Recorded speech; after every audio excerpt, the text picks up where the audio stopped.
Muito bem, aqui estamos nós em mais um mês para o estudo da Revista Espírita, este periódico importantíssimo, porque revela não apenas os bastidores do trabalho desenvolvido por Allan Kardec na reunião dos textos que seriam a doutrina espírita, mas particularmente porque nos revelam uma dinâmica. E esta dinâmica é que nos nossos encontros nós temos procurado chamar a atenção a um conjunto muito grande de informações que a ausência de conhecimento leva justamente a não compreender, a não entender a razão pela qual alguns pontos merecem destaque da parte dele quando aborda os textos, particularmente naquelas obras que, de certa forma, vieram desdobrar o conteúdo do Livro dos Espíritos. Há uma defesa feita pelo Cosme Massi, que anteriormente também, de certa forma, houvera sido feita por Herculano Pires, no sentido de que Evangelho, segundo o Espiritismo, o céu e o inferno, o livro dos médiuns e a Gênese se constituiriam tentativas de aprofundamento de alguns pontos do livro básico, que é o Livro dos Espíritos. Embora, lendo estas obras, seja possível chegar às mesmas referências que os dois estudiosos chegaram, particularmente não consigo ver as coisas assim, desta forma. Entendo que, sim, Kardec cuida, nestes textos, de abordar aquelas questões, mas acho, particularmente, que ele faz com um propósito um pouco mais amplo. E este propósito, que nestas obras aparece várias vezes, mas várias vezes mesmo, é ancorado naquilo que estava publicado na Revista Espírita. O texto de hoje, que é um texto único, não pelo que ele contém, embora seja um texto rico nas suas observações, a entrevista que Kardec promove com esta pessoa, que é identificada apenas por iniciais, JBD, e a pedido dos seus familiares, essa entrevista é uma entrevista reveladora de uma dificuldade muito grande que o espírito experimenta em manter um contato com os integrantes da sociedade parisiense. E qual a razão? Ele houvera se suicidado. Era alguém descrente em absolutamente tudo, seja em Deus, seja na própria existência de algo além do corpo. E, evidentemente, alguém assim buscar a morte quando as coisas não lhe parecem bem, ou seguir dentro daquilo que lhe parece o mais adequado, é, de certa forma, coerente, né? Coerente. Então, nós vamos ver Kardec tratar esta questão em profundidade nas notas, mas, como sempre faço quando a gente estuda a revista, eu gostaria de estender um pouco mais a nossa conversa para, usando o texto como referência, como base, ir buscar em outras obras aquilo que é fundamental para essa compreensão. Eu disse que o Livro dos Espíritos é o livro base de toda a estrutura doutrinária. Então, a gente tem que necessariamente começar por ele. É aí que nós vamos encontrar o fundamento para muito do que os comentários de Allan Kardec estarão apresentando. É uma maneira que ele tem de referendar uma estrutura que os espíritos fizeram questão de deixar evidenciada era a estrutura daquilo que se buscava trazer para os espíritos que estão reencarnados, no ponto de vista e com o objetivo de revivenciar o que Jesus disse. É muito importante que nós cheguemos a essa conclusão a partir do momento em que nós temos a chance de conhecer as informações que os espíritos trouxeram e voltar aos textos que, de alguma forma, trazem passagens dos ensinos de Jesus e que, dentre outros, são os evangelhos previstos na relação, no cânone, que foi utilizado por Jerônimo para organizar a Vulgata Latina, o texto que se conhece como Bíblia e que depois vai ter uma divisão estrutural, etc. O fato é que aqueles textos que trazem referências sobre o que disse Jesus são textos, ora simplesmente narrativos, ora reveladores de algumas informações que são conflituosas e outras vezes são textos que trazem um ensino. É sobre este ensino que Kardec diz seria permissivo a qualquer visão de natureza moral se encontrar, se abrigar, porque são textos muito claros. É sobre esse ensino que o Espiritismo vai, então, se estruturar e vai buscar, naquelas informações, a confirmação da sua ideia principal, que é a ideia de que somos todos espíritos num caminho de natureza evolutiva. Espíritos num caminho de natureza evolutiva. Mas não é um caminho que se cumpra numa única jornada, diferentemente do que se divulga, diferentemente do que muitas vezes até se impõe como sendo uma verdade que não se pode questionar. Não é assim, não é mesmo. Então, nesta jornada que temos pela frente, o mais importante é nos conscientizarmos de que ela não é finita na existência, como não começou na presente existência. É óbvio que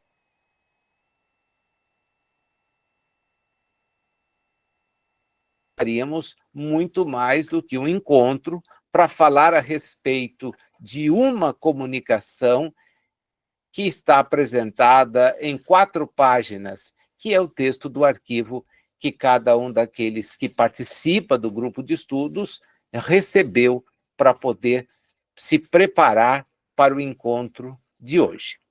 No Livro dos Espíritos, na questão 943, que integra a 4ª parte em que esta obra é estruturada na sua segunda versão, denominada Das Esperanças e Consolações, há um capítulo de número 1, o primeiro deles, que tem um subitem.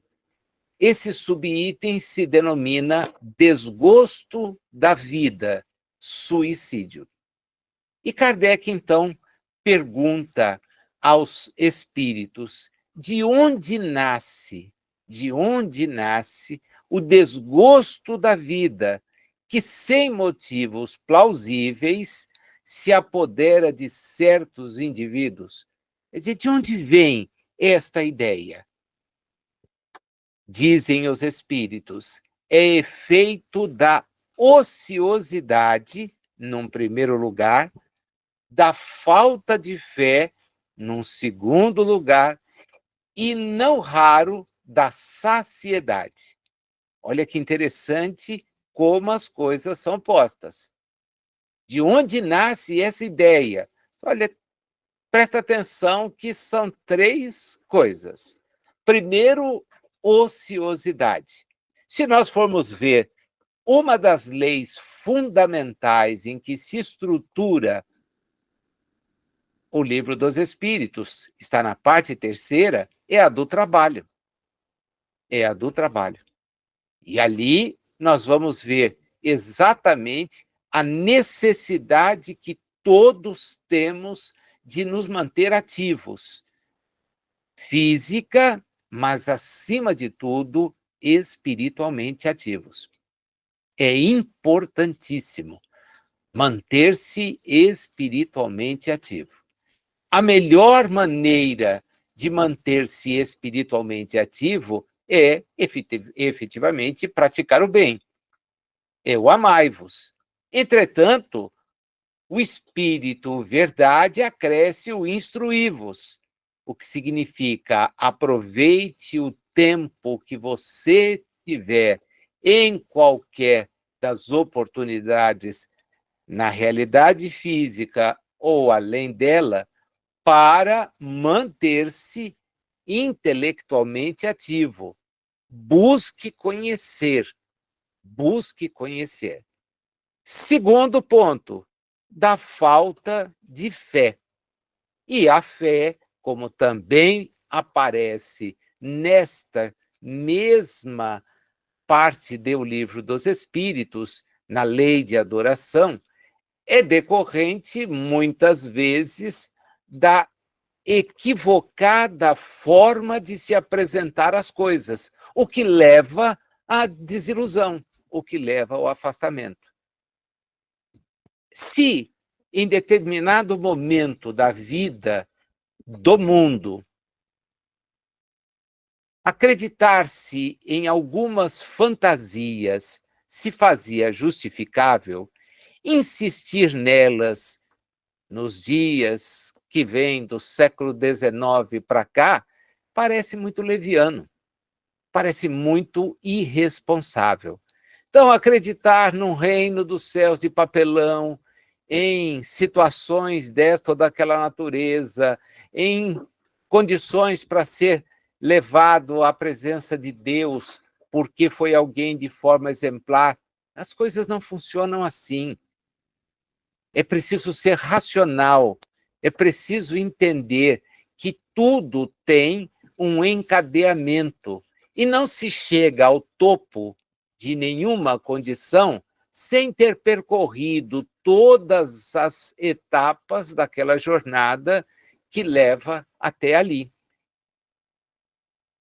Apresentar as coisas dessa maneira soa para aqueles que refletem, muitas vezes, então, um sinal de se afastar. E junto com a água do banho, que se faz desnecessária, costuma-se jogar a criança. E aí você perde tudo. Deus é muito mais do que as definições apresentadas por esta ou aquela visão de natureza religiosa. Quando se aproxima desta questão e ele resolve trabalhá-la mais do que em uma oportunidade, Allan Kardec tem sempre o cuidado de registrar: hoje nos é possível ter informações dessa natureza.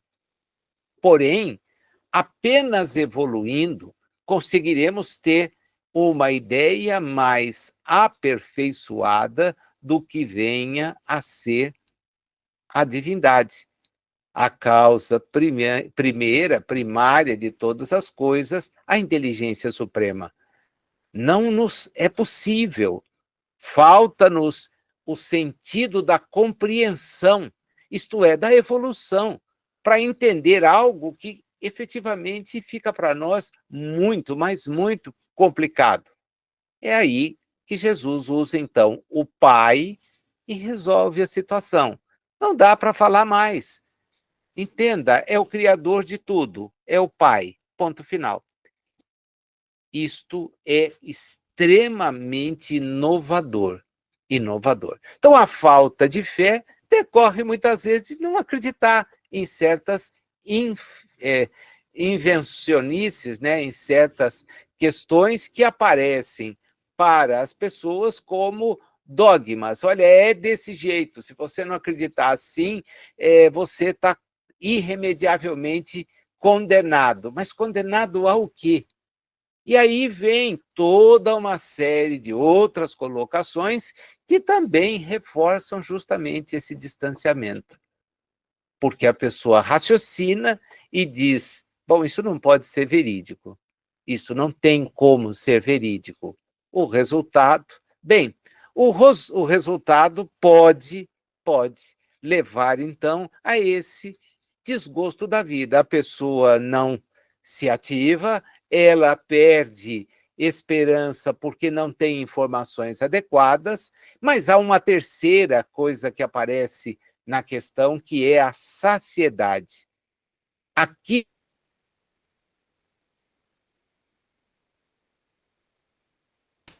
já lhe dá suficiente forma de manter-se e, às vezes, até de manter-se excessivamente. E os espíritos também, quando abordaram a questão na parte terceira, nos deixaram muito claro que o uso certamente faz parte das leis divinas, o abuso não. Então, aquele que está saciado, muitas vezes, é alguém que abusa das facilidades que tem. Então, vem à pessoa, ao espírito, um certo desgosto de estar na vida de natureza material. Ele não para pensar que ele transcende a matéria, porque as informações sobre a transcendência da matéria lhe parecem infantis, e ele, então, as recusa. Na questão 944, que vem em seguida, nós vamos ter, então, uma pergunta muito objetiva. O homem pode tirar a própria existência? Ele pergunta com a palavra vida, porém, o sentido é diferente, né? Existência são essas etapas que para nós parece a vida, e vida é a somatória das nossas existências desde que fomos criados por Deus na expressão mais simples possível. A resposta não. Só Deus tem esse direito. O suicídio voluntário é uma transgressão da lei divina. Mas a resposta traz uma informação diferente. Ela fala suicídio voluntário. E Kardec, então, se atreve a pedir um esclarecimento. Tem formas de suicídio que não são voluntárias?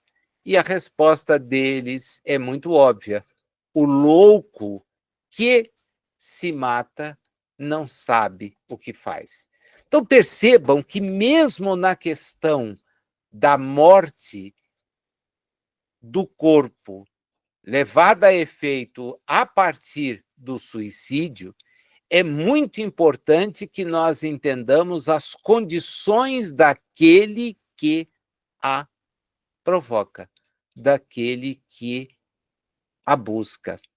Porque ele pode estar com o juízo íntegro, sem nenhum tipo de perturbação de natureza espiritual, porém pode estar sob assédio de natureza espiritual, proveniente de alguém com quem ele detém animosidade, e pode estar desequilibrado em razão da sua própria condição. Percebam o quanto isto interfere na hora de promover o julgamento.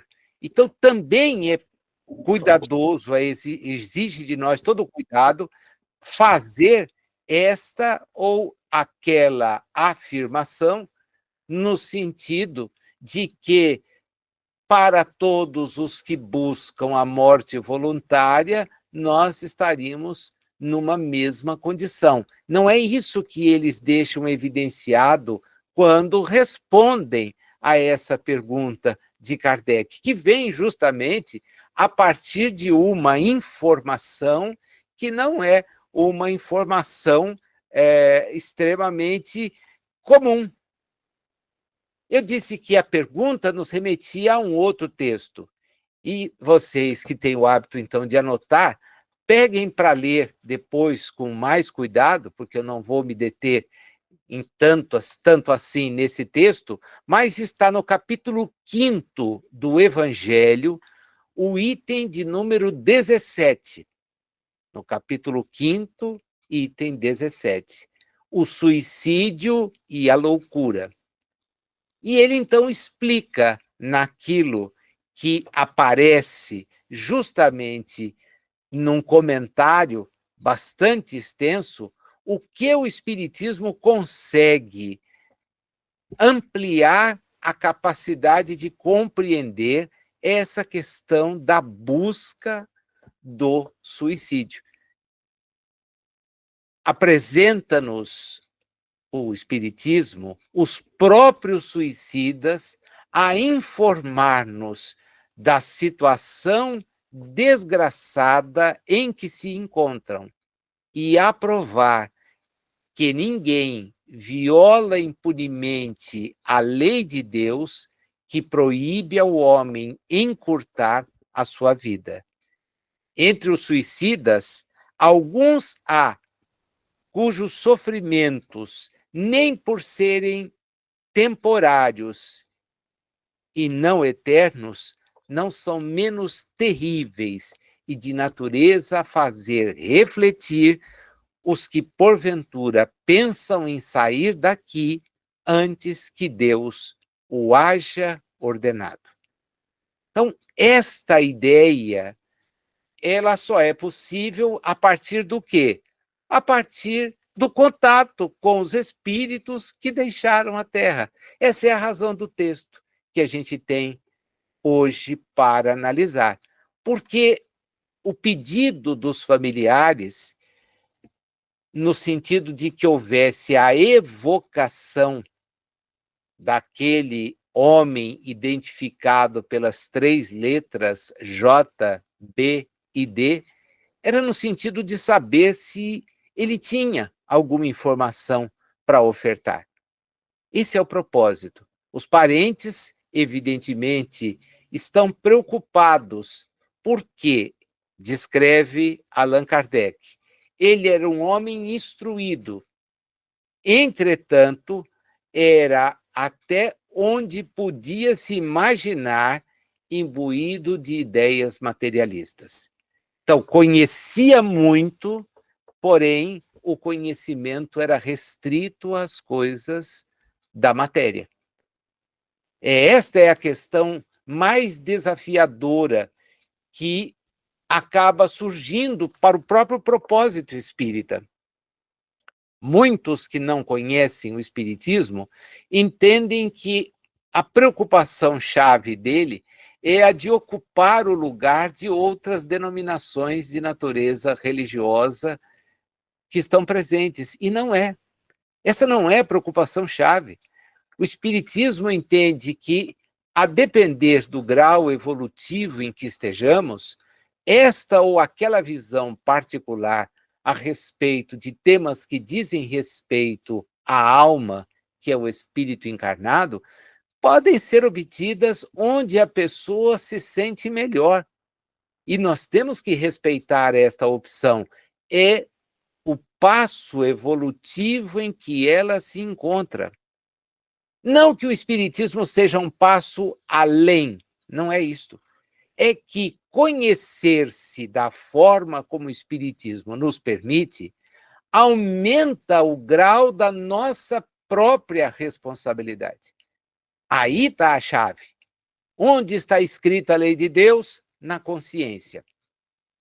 A quem muito se deu, muito será cobrado. Portanto, se você conhece, se você tem a informação, o seu grau de comprometimento é muito maior. É muito maior. Você pode ser uma pessoa instruída do ponto de vista dos conhecimentos disponíveis na Terra, e nos dias atuais esse conhecimento é muito fragmentado, é muito aprofundado, então nós temos pessoas habilitadas a falar de inúmeros assuntos. Mas a questão-chave não é essa. A questão-chave é: o reino não é daqui. O reino não é daqui. O reino não é o transitório, não é o do corpo. O reino é o do espírito, o do espírito.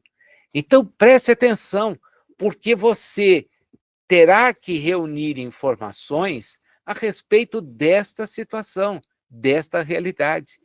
Você deverá buscar na sua existência, na medida do seu grau de compreensão, do seu grau evolutivo, inteirar-se de questões que transcendem a existência material. Esse cidadão conhecia muito, mas era materialista. Não acreditava, são palavras que aparecem no texto, nem na alma, isto é, na presença de algo além do físico, e muito menos em Deus. O que ele toma de iniciativa? Ele se afoga. Ele dá um jeito de se afogar. Há 2 anos, ele havia desencarnado. Kardec, então, delibera invocá-lo, evocá-lo, quer ver se ele tem condições de trazer alguma informação sobre o seu atual estado. E descobre que está diante de alguém que, embora vá responder com muita dificuldade às perguntas que são apresentadas, ele vai demonstrar que está despertando para o conhecimento a respeito do qual não havia prestado atenção enquanto estava encarnado. Esse mesmo texto vai ser reproduzido no livro Céu e Inferno, tá? Então, é muito comum que quando a gente fale dele, as pessoas se lembrem, principalmente quem já teve a chance de ler o livro O Céu e Inferno. É com algumas modificações, porque o propósito lá em O Céu e Inferno tem uma característica diferente, são pequenas, mas estão presentes. Kardec vai trabalhar esse texto lá. Ele aparece aqui para nós na revista de 1861. O Céu e Inferno é um livro de 1865 e que procura demonstrar a justiça divina.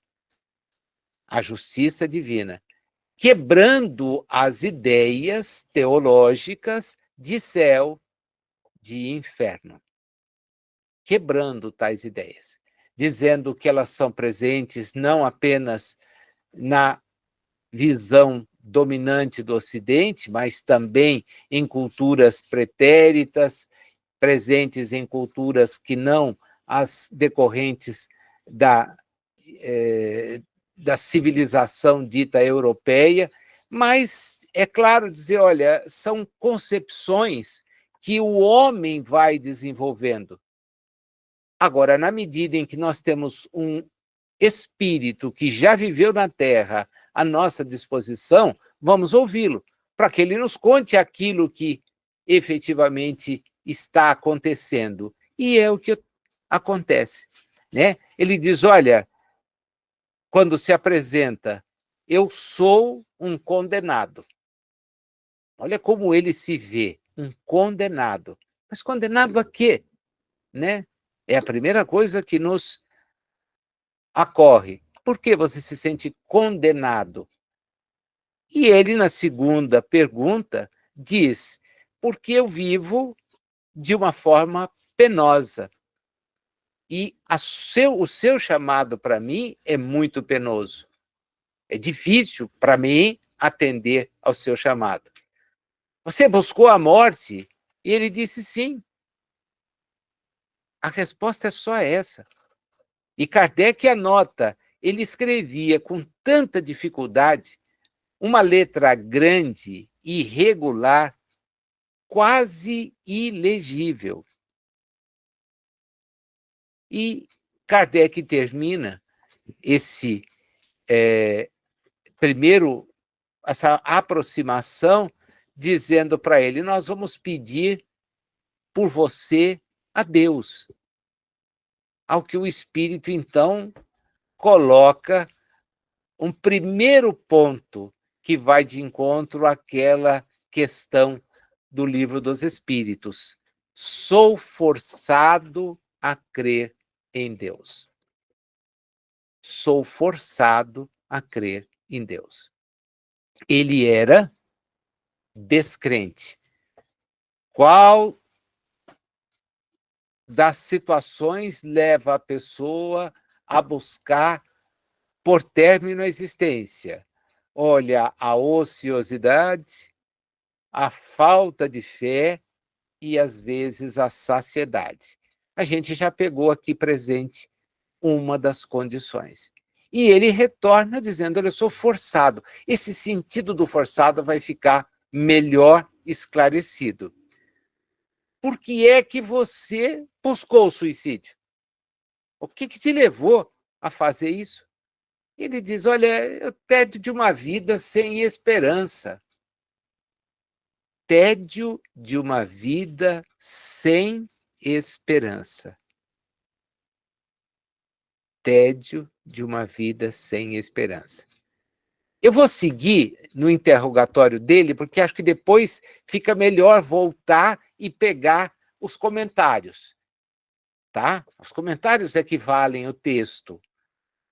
A entrevista é triste demais para que a gente possa dela extrair alguma coisa. Percebe-se alguém sofrendo, tentando entender o que não tinha durante a existência buscado entender. Kardec pergunta para ele: você quis escapar das dificuldades da vida? Conseguiu alguma coisa? Você é mais feliz agora? Por quê? Responde o espírito: o nada não existe. Eu pus término à minha existência porque imaginava o nada. Agora o nada não existe. Kardec, então, resolve caminhar por uma outra trilha, né? Você pode descrever, por favor, qual é a sua situação? Nós temos um pedido da sua família. Até agora a gente ainda não conseguiu saber muito. Ele diz: olha, eu sofro por ser obrigado a aceitar tudo o que eu negava. Minha alma está como num braseiro, horrivelmente atormentada. Vamos entender que isso não tem nada a ver com a ideia de arder no fogo do inferno. Ele sofre porque o que ele imaginava ser a verdade não é. Que bastaria, depois de ter cansado da existência, ter se afogado e estava tudo resolvido, estava tudo acabado. Ele seria uma lembrança no pensamento dos que com ele conviveram, eventualmente na importância de o que tivera feito, e mais nada. Eu era apenas aquilo. Não. Tudo o que você, com a sua arrogância, com a sua petulância, imaginou ser a verdade, não é. E você está confrontado com isso. Então, eu sou obrigado a crer em Deus. Você é obrigado por quê? Ninguém está te impondo absolutamente nada. Porque há uma inteligência suprema, há uma causa primária. E percebam vocês que ela não emite julgamentos. Ele sofre por estar despertando. Não está num tribunal, não foi conduzido a um juízo para ser mandado, nada disso. Vejam como as concepções humanas, elas desiludem as pessoas, elas criam histórias e elas dificultam que a racionalidade possa ser chamada a desenvolver-se neste assunto, que é o assunto que mais nos interessa, o do que somos. O do que somos. A nossa posição numa existência não tem relevância alguma, exceto se dela nos valermos para praticar o bem. Porque, do contrário, não terá peso algum, só contra nós. A jornada evolutiva é dos que sabem amar, dos que vão conhecendo. Não é daqueles que viveram da exploração do transitório. O transitório desaparece, está aqui. Para alguém que achava que estava tudo finito, vem a carga terrível de descobrir e, por isso, abrasar-se, por isso, o incomodar-se, porque era a contestação real em si de tudo o que ele imaginava ser verídico. Mas o depoimento dele também derruba veracidades outras. Né? Ninguém o vê sendo chamado a um tribunal, ele está ali, numa mesa, contando com o apoio de um médium, de elementos que estão a oferecer suporte vibracional, respondendo a questões para ver se é possível estender-lhe algum tipo de ajuda. Kardec, então, pergunta a ele de onde vieram aquelas ideias materialistas. De onde você adquiriu a informação sobre esta falsa concepção? E, se vocês observaram no texto, começam as respostas a ficar um pouco maiores. O espírito vai recebendo influxos de amparo e vai conseguindo dar respostas que agora já preenchem 2 linhas. Em outra existência, eu tinha sido mal e meu espírito estava condenado a sofrer os tormentos da dúvida durante minha vida. Assim, matei-me. Durante uma outra existência, olha outro princípio espírita, havido como sendo uma criação, e que não é espírita. Se me dissessem que é uma criação para lá de antiga, eu faria coro. Mas quando ouço de desinformados que o espiritismo que criou a reencarnação, eu só não parto para discórdia porque é perder tempo. O que o espiritismo nos dá é a capacidade de entender com lógica a reencarnação. Sem fantasias de que a gente vai poder voltar no corpo de um animal. Essa é uma fantasia. O espírito não retrograda, então não será princípio inteligente. Ele é espírito. Mudou a coisa. Que a reencarnação é fruto do desprendimento de uma porção. Vejam, começam a ser concepções que, embora reencarnacionistas, não têm a logicidade que os espíritos nos ensinam a compreender. Nos ensinam a compreender. Há uma logicidade. E a reencarnação não é de hoje. Não foi do século XIX. Ela é uma lei. Então, está presente em povos para lá de antigos. São ideias que são decorrentes da própria condição espiritual, seja ela de alguém que está num ponto em que a vida na Terra está mais avançada, seja em outro ponto em que ela não tinha tantos avanços materiais, porém a situação é sempre a mesma. É o espírito que ali está. Kardec, então, diz para ele: quando você se afogou, o que você pensou que ia te acontecer? Você refletiu? E se refletiu, refletiu sobre o quê? Eu não refleti sobre nada, né? Eu não pensei em nada, né? Para mim era o nada. Eu estava me matando e acabou aquela vida que para mim não tinha mais sentido, não tinha esperança. Foi isso que eu fiz. Depois é que eu fui perceber que não tinha o que fazer. Eu iria continuar sofrendo. E agora, sofrer de forma diferente. De forma diferente. Porque o sofrimento físico, meus amigos, é parte de viver num mundo de expiações e provas, um mundo em que espíritos são violentos, em que espíritos veem as coisas de maneira muito equivocada, em que o egoísmo predomina, em que o orgulho impera. Então é um mundo violento. Nós estamos, muitas vezes, cruzando avenidas e somos surpreendidos por disparos de armas de fogo, em conflitos dos quais não temos a menor participação. Somos atingidos e desencarnamos. Puxa, estava destinado para ele. Não. Deus nos destina para o bem. Porém, para chegarmos lá, é fruto do nosso esforço. E como não temos esforço suficiente para habitar um mundo feliz, nós ficamos nas expiações e provas. E nas expiações e provas, as contingências são extremamente adversas.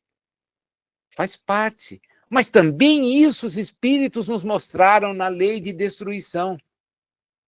Olha como há um equacionamento, uma racionalidade em demonstrar as coisas de maneira a saciar. Então, eu tenho que me precaver? Tenho, mas muitas vezes não vou conseguir. Porque a violência impetrada pelo outro é uma característica de um mundo onde a ausência do conhecimento predomina. E, para nós, espíritas, a ausência do conhecimento representa o mal. Porque quem conhece trata de praticar o melhor possível, aí é o bem. Então, é essa questão chave. É esta questão chave para a gente perceber. Para ele, como não havia nada, está tudo certo, mas depois vem o choque. Isso não sai, isso não se afasta. Kardec então pergunta para ele: você então está convencido da existência de Deus, da alma e de algo além da existência material? Nossa, isso me atormenta demais. É dizer, o convencimento não é da maneira mais adequada, aquele que nós podemos obter. E aproveitar esse conhecimento para ter uma existência melhor. É o choque de descobrir-se assim. Era o nada? Não, você é uma individualidade. Puxa, mas eu sou... Não há nada, lugar algum. Você vai ficar pensando naquilo que fez, porque é isso a consciência. Refletir sobre o que se fez, sobre aquilo que se deveria ter feito, qual era a melhor atitude, qual é a melhor posição. Kardec resolve mudar um pouco, porque sente que chegou no momento em que insistir nesse tipo de situação não levaria a mais nada, em decorrência da própria situação pessoal do espírito. Ele detém informações, só não refletiu sobre o que interessava. E agora, diante do que interessava, a sua situação é de sofrimento. Ele sente-se completamente oprimido por ter topado com tudo aquilo que julgava não fosse existir. Não fosse existir. Ele então envereda. Você já viu a sua mulher, o seu irmão? Não, não. E por quê? Aí ele diz, com uma outra pergunta: por que reunir nossos tormentos? A gente se exila na desgraça e só se reúne na felicidade. Ai de mim. É dizer, não quer estar ao lado da sua mulher, ao lado do seu irmão, aqueles que pediram para que nós te evocássemos? Não, não. Podemos chamar o seu irmão que está aí ao vosso lado? Não, não, eu estou muito mal. E por que você não gostaria que nós o chamássemos? Porque ele também não é feliz. Ele também não é feliz. Você tem medo da sua presença? Ele pode vos fazer o bem, ou ele vai vos fazer mal. Não, mais tarde. Há um parente vosso aqui que pergunta se você assistiu o seu enterro e se ficou satisfeito com o que ele fez na ocasião. A resposta é lacônica: sim. Você tem algum pedido? 17. Que orem um pouco por mim. Aí Kardec vai para uma colocação final que vai tentar colocar mais um pouquinho de informação para todos nós a partir do testemunho dele e como prova indireta, nós vamos ver que só em parte, de que estava falando com a pessoa certa. Não se tem a exata noção do espírito que está ali. Os que têm tido a oportunidade de estudar o livro Nos Domínios da Mediunidade sabem que, do ponto de vista espiritual, a identificação dos espíritos que se comunicam é fruto de um processo de estudo. Para aqueles que ali estão trabalhando, do ponto de vista do serviço que os encarnados podemos prestar, é uma entidade que comparece. Às vezes temos com ela uma ligação. É o marido da última existência, é o irmão da última existência, e o médium que detém essas condições vai se convencer da presença deles. Mas outros que desconhecem as pessoas veem a comunicação. Os espíritos que estudam não, sabem quem está ali. Tem chance até de acompanhar e saber muito mais, porque estão num processo de ajudar, não por curiosidade. É sempre importante deixar isso muito evidente. Não há curiosidade do ponto de vista do espírito que vem participar. Ele quer ajudar, ele quer amparar, né? Kardec quer se comprovar que está falando com a pessoa certa. Eu preciso ter certeza. E diz, olha, você frequentava uma sociedade em que as pessoas tinham esse mesmo tipo de ideia. Você quer que eu transmita alguma coisa para eles? E ele diz que infelizes possam eles acreditar numa outra vida. É o que eu posso lhes desejar para maior felicidade. Se pudessem compreender minha triste posição, iriam refletir bastante. Iriam refletir bastante. Prestem bem atenção, porque é a frase mais rica que o Espírito nos oferece. Desperta nele algo que nós vamos perceber é o começo da mudança da sintonia vibratória. Quando ele se mata, tirando a vida do corpo, ele não se preocupa com a mulher, não se preocupa com o irmão, deixa ambos desiludidos em sofrimento, não quer revê-los, ele pensou nele. Ponto final. Eu vou terminar com a minha existência. É o nada e para mim não há esperança. Vou terminar com a minha existência. Agora, ele pela primeira vez tem a chance de interessar-se pelo outro. Que recado eu podia dar para quem convivia com você? Para que eles mudem de posição. Se você puder fazer chegar a eles uma notícia minha, faça chegar essa, de que eles estão equivocados como eu estava. Não é nada daquilo que a gente imaginava. Olha como começa a transformação do espírito. É por isso que esse tempo de sofrimento, de expiação, de reflexão, tende a nos conduzir amparados ou sozinhos a despertar para os reais valores da vida. Ele se ocupa agora com o próximo.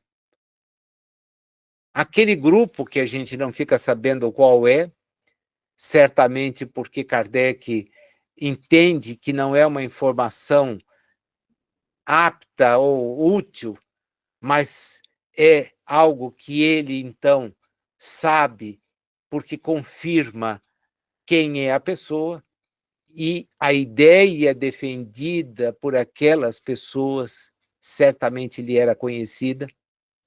Ele, então, devolve ao espírito, dá ao espírito a chance de se comunicar com eles, e essa é a resposta, que eles acreditem numa outra vida. Que acreditem. Porque aí eles vão ser mais felizes do que eu sou. Eles entenderiam a minha triste situação, iriam refletir um pouco mais. Antes de eu entrar na segunda entrevista, né, nós vamos perceber que Kardec, quando tem a chance de refletir a respeito dessa questão ligada ao suicídio, também no Evangelho, a segunda parte que aparece lá no item 17, diz para nós pensarmos e muito sobre esse ponto. O espírita tem, assim, vários motivos a contrapor a ideia do suicídio. A certeza de uma vida futura, em que sábio será tanto mais ditoso quanto mais inditoso e resignado haja sido na terra. A certeza de que, abreviando os seus dias, chega precisamente a resultado oposto ao que esperava, que se liberta de um mal para incorrer num mal pior, mais longo e mais terrível. Então, o espírita tende a ser um defensor da vida, da existência. Não vai desejar, sob qualquer forma, a morte do outro. Não vai jamais buscar ele próprio o suicídio, porque sabe que a vida prossegue. Não se trata mais da ilusão, é a certeza. O depoimento dos nossos próximos, se a eles tivermos acesso, o depoimento prestado por outros espíritos cuja identificação se fez profundamente demonstrada, nos traz essa convicção, a certeza de que a existência é uma etapa das múltiplas que nós já tivemos. E interrompê-la porque nos julgamos ou pessoas sem ter propósitos, desesperançosas, ociosas, por não termos a convicção nas informações que nos chegam e na existência das leis que revelam o Criador. ou por sermos criaturas que dispõem de recursos que também nos fazem experimentar a saciedade, jamais, jamais pode nos visitar o pensamento. Por mais grave seja a nossa jornada, por mais difícil seja a prova pela qual estamos passando, desejar apressar os nossos dias nela é um equívoco muito grande, porque a reencarnação, para todos nós, é uma necessidade. E uma necessidade de pôr em prática propósitos que muitas vezes só temos na teoria. A hora é de pôr em prática o que teoricamente talvez tenhamos planejado. E não há planejamento mais difícil de ser executado que é o de ser melhor. Porque a tendência ao comodismo, a insistir nas mesmas coisas, é uma constante. Então, nós temos que nos impor desafios e tentar superá-los. É feita uma evocação de alguém que tinha as mesmas ideias que ele, né? Alguém ligado a ele, o seu irmão, mas que não se suicidou, né? E Kardec, então, diz que, embora essa pessoa se mostrasse infeliz, estava mais calma. O que diferenciava um do outro? A caligrafia. Esse escrevia de maneira legível, clara. Kardec, ao evocá-lo, já recebe uma resposta muito mais completa, né? Diz esse espírito que deseja que a lição que ele vai trazer seja útil e que persuada as pessoas de que há uma outra vida na qual nós expiamos duas coisas. Olha que interessante o que aparece aqui: nossa falta e nossa incredulidade. Vós e o vosso irmão, diz Kardec, têm condições de vos examinarem, de vos verem? Não, ele foge de mim. Você está mais calmo do que ele. Você pode me descrever quais são os seus sofrimentos? E aí o espírito dá uma resposta, juro que é daquelas assim que a gente lê e vê o quanto uma simples frase tem lições de uma profundidade imensa. Na terra, não sofrem o vosso amor próprio, o vosso orgulho, quanto sois obrigados a confessar o vosso erro. Vosso espírito não se revolta ao pensamento de vos humilhardes ante aquele que vos demonstra que estáis errados? Então, que pensais que sofra o espírito que em toda a sua existência ficou persuadido de que nada existe além de si mesmo e que tem razão contra todos? Quando, de repente, ele se acha ante a deslumbrante verdade, sente-se aniquilado e humilhado. A isto vem juntar-se o remorso de que, por tanto tempo, ter esquecido a existência de um Deus tão bom, tão indulgente.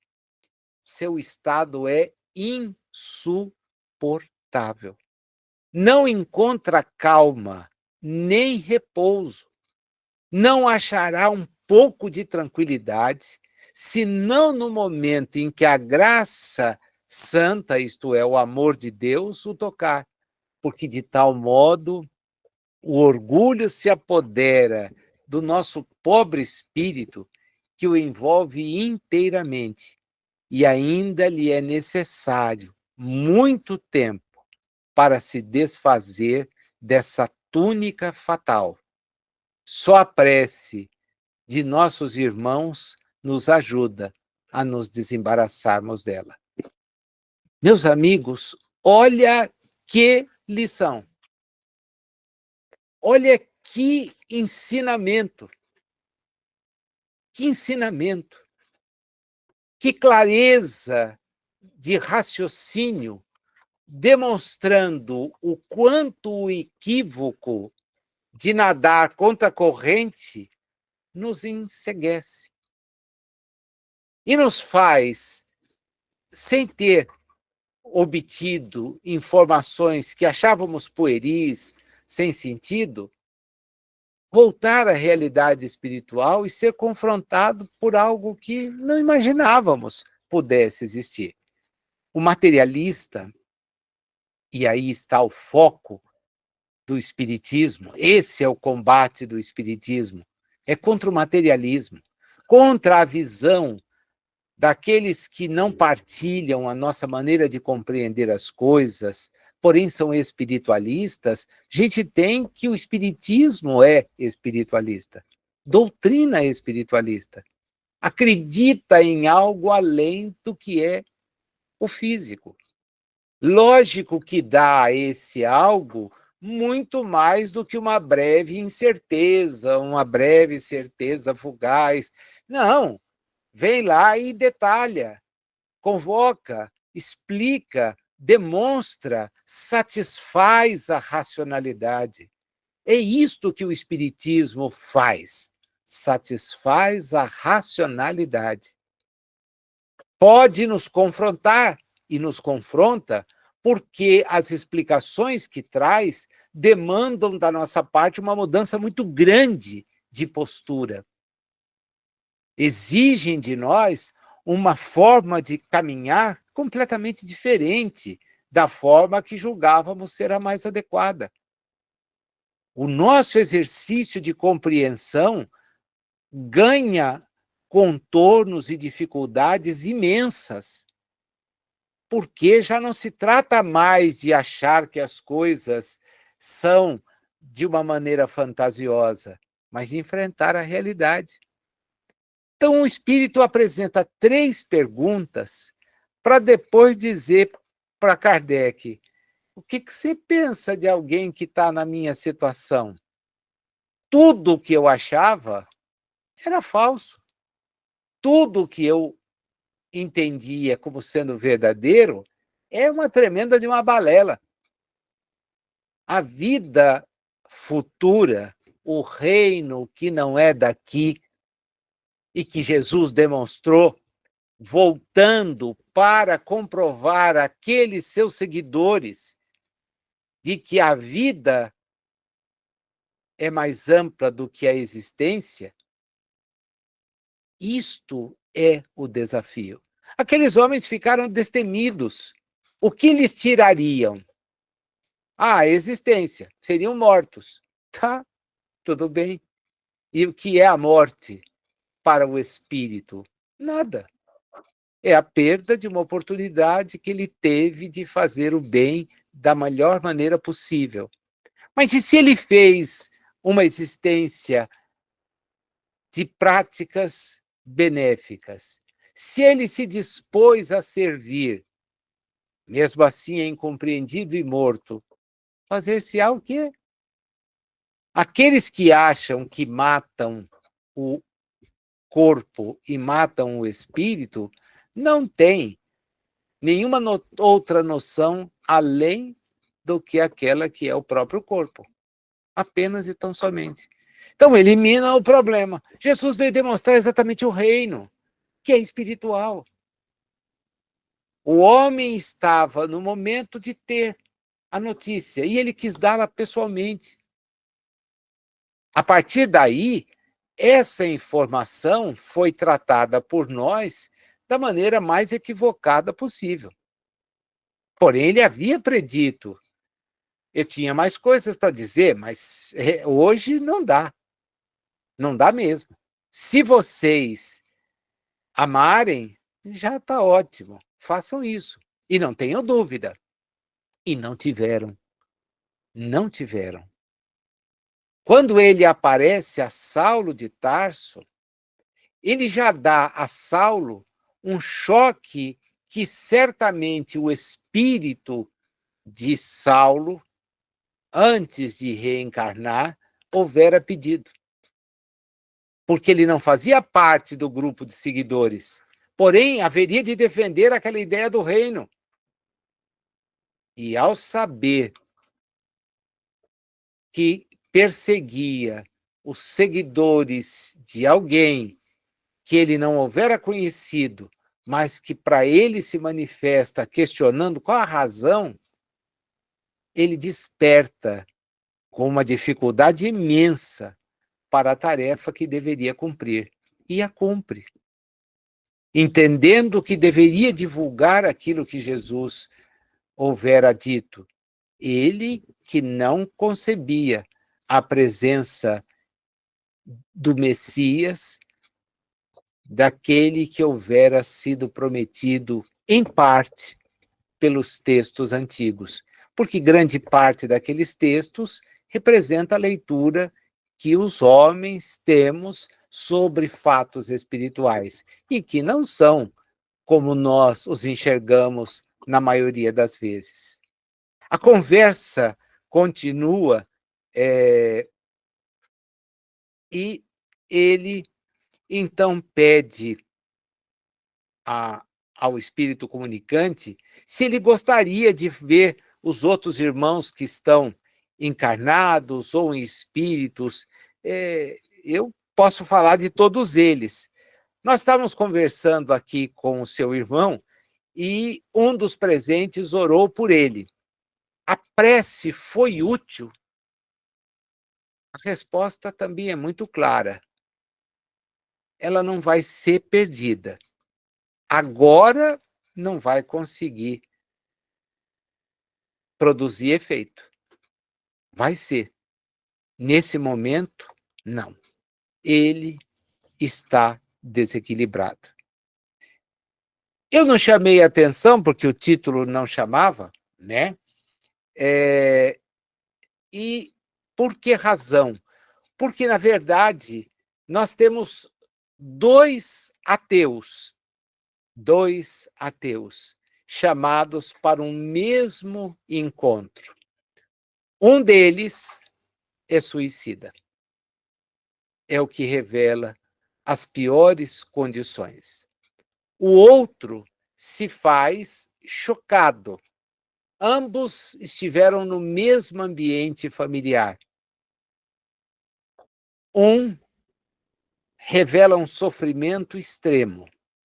O outro revela uma lucidez, porém ambos demonstram muita decepção com as certezas que tinham e que não se comprovam quando a experiência termina.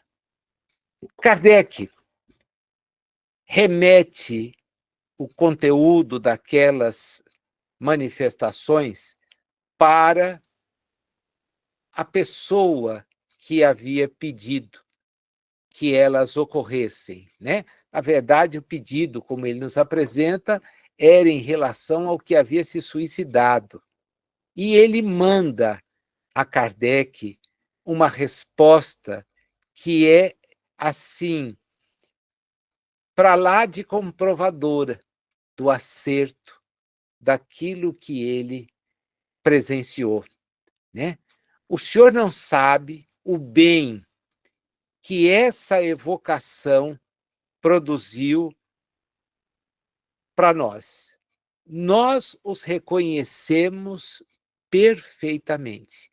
E a gente descobre que quem havia pedido a manifestação era o genro do suicida ateu e sobrinho do suicida,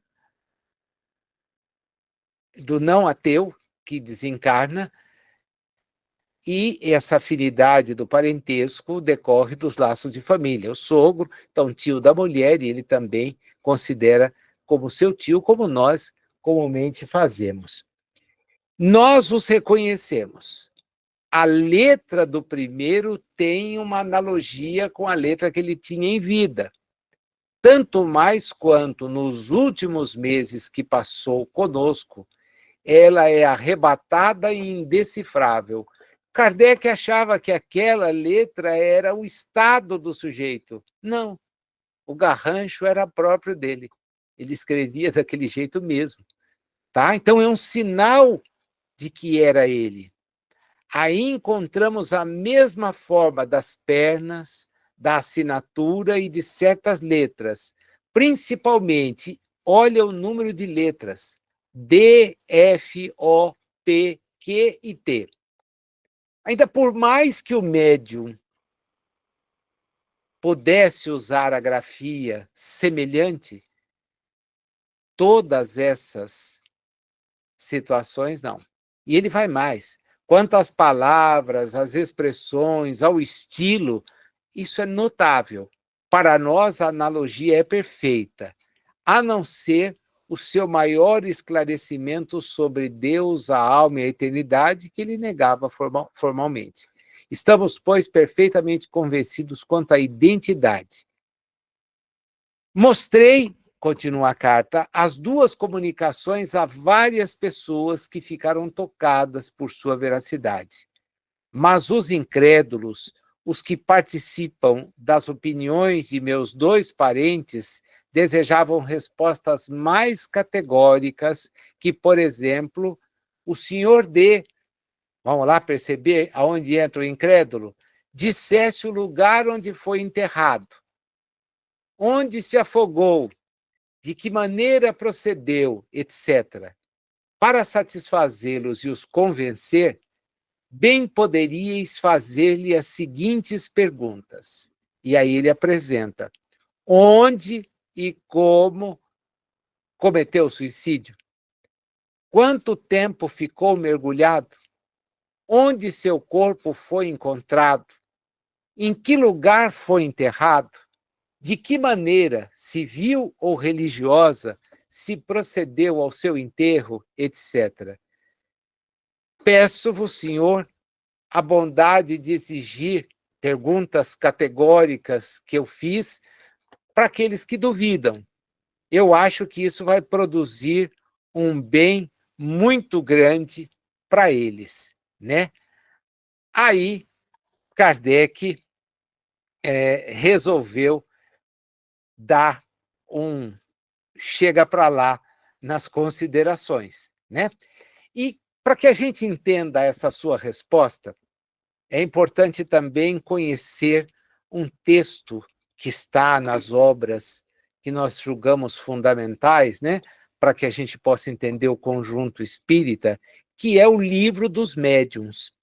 Lá no Livro dos Médiuns, para aqueles que anotam aí, vai a referência para depois ler com cuidado e com tempo, porque eu quero voltar lá, que é o mais importante. Deixa eu só localizar aqui, porque eu fiz a anotação e não quero perder de passar para vocês. Está no capítulo 26, no item 286 e seguintes, mas o que importa mesmo para a gente estudar é o 286, que são as perguntas que se podem fazer aos espíritos. E na 286 estão as observações preliminares, né?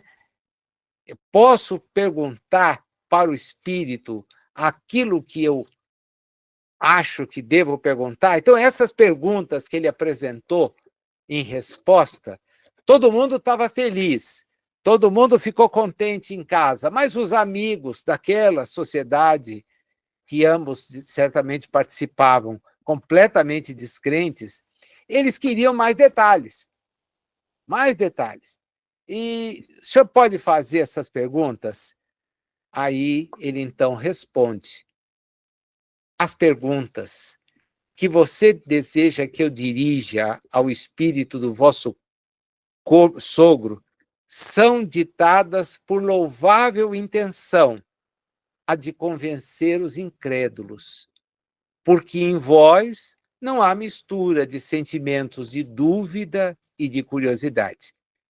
Entretanto, um mais perfeito conhecimento do Espiritismo vos teria feito compreender que elas são supérfluas.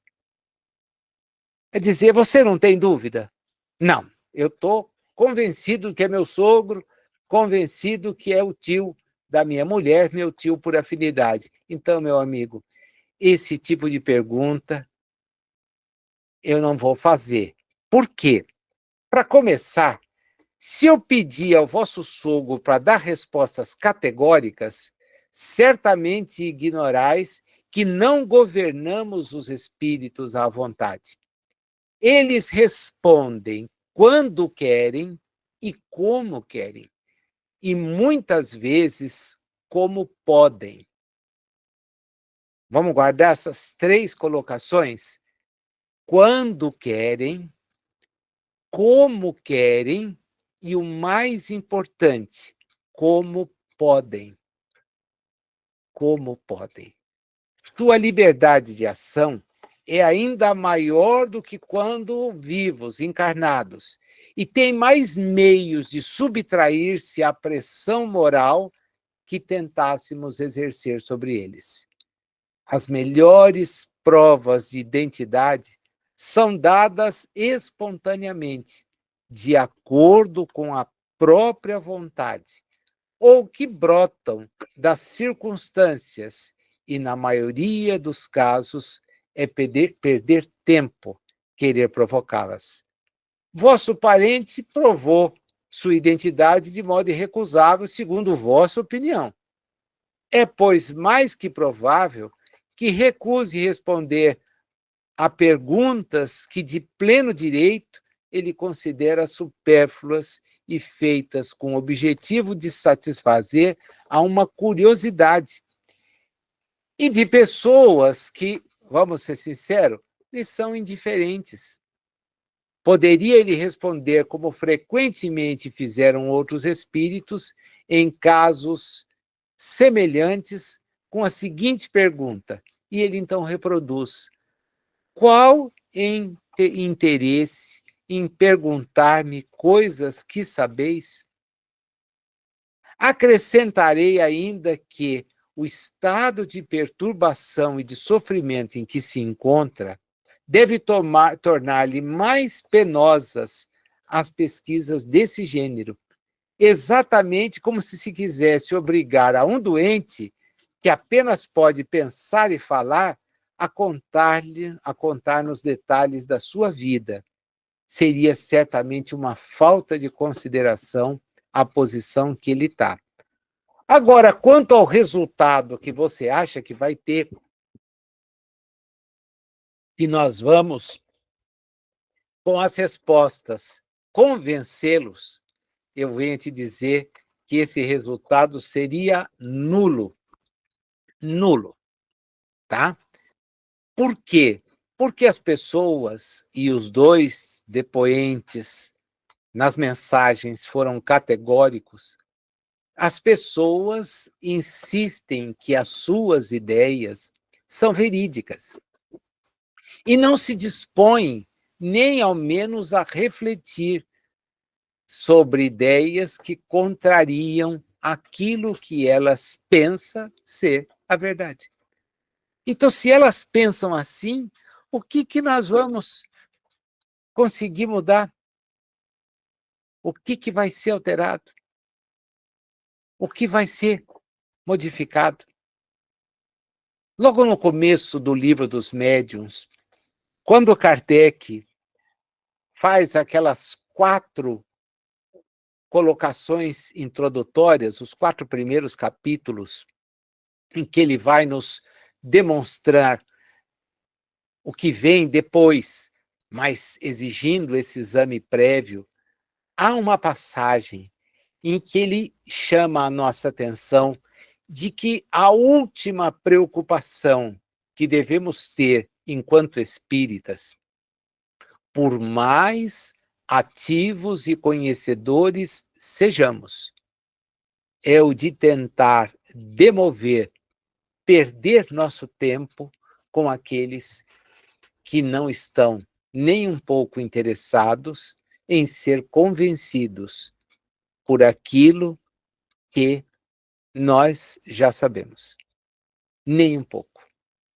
Então, os materialistas, infelizmente, não estão interessados em saber do espírito.